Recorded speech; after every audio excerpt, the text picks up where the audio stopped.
मोदी से ज्यादा कोई अच्छा प्राइम मिनिस्टर नहीं मिल सकता। अगर मोदी जी के टाइम पर हमारे देश का कुछ नहीं हुआ तो आने वाले 50 सालों में कुछ भी नहीं होगा पुत्र। कोई लीडर नहीं है। आप देखिए कौन सामने बैठा हुआ जो इस तरह की बात सोच सकता है कि टॉयलेट बनाया जाए। सोचा किसी ने आज तक कि स्कूल के बच्चों को टॉयलेट नहीं होता?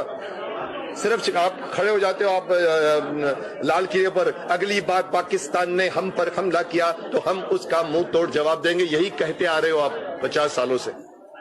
एक शख्स आया है जिसने एक राह दिखाई है। अब राह में रोड़े बहुत होते हैं, ये किलबिश के बाशिंदे भी होते हैं, शकुनी के भांजे भी होते हैं। तो प्रोग्रेस कितनी हुई उसमें मत आंकिए, सोचिए कि सामने कोई लीडर बैठा है जो मोदी जी की तरह सोच सकता है। माफ करना कोई नहीं है। इसलिए वोट कैसे बटेगा मुझे नहीं मालूम। ये बेशर्मी की तरह से ये सारी पार्टियां एक तरह जुड़ गई हैं। पिछले दिन मैंने किसी चैनल पे कह दिया कि बेशर्मी से जुड़े हैं, तो कांग्रेस वाले खड़े हो गए, सर आपको कैसा हक पड़ता है कि आप हमें बेशर्म कहे? मैंने कहा मैं सर्टिफिकेट दे रहा हूं, आपको लेना है तो मत लीजिए।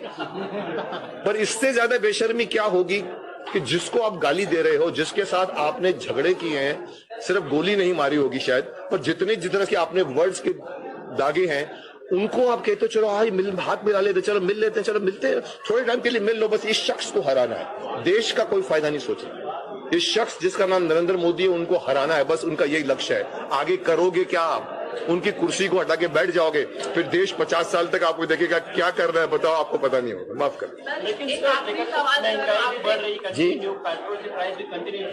सर। देखिए देश को चलाना बहुत मुश्किल है। ये भारत देश है, ये इतना आसान नहीं है। 4 साल दिए आपने, दूसरी पार्टी को 50 साल दिए आपने। पेट्रोल के पाइप उस जमाने भी ज्यादा थे।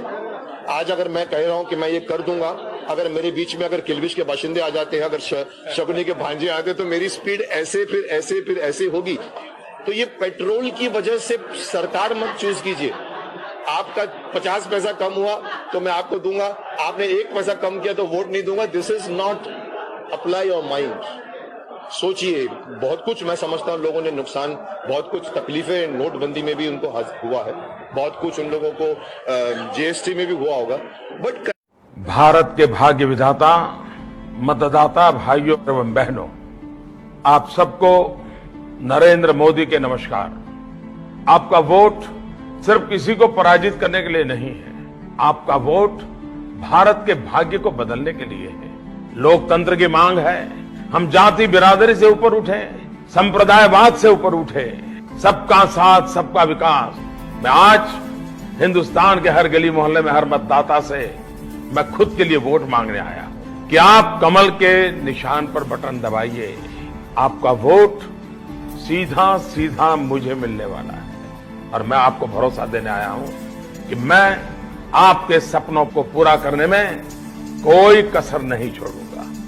फिर एक बार आपको मैं मतदान करने के लिए प्रार्थना करता हूं। लोकतंत्र विजयी हो, भारत विजयी हो, भारत माता की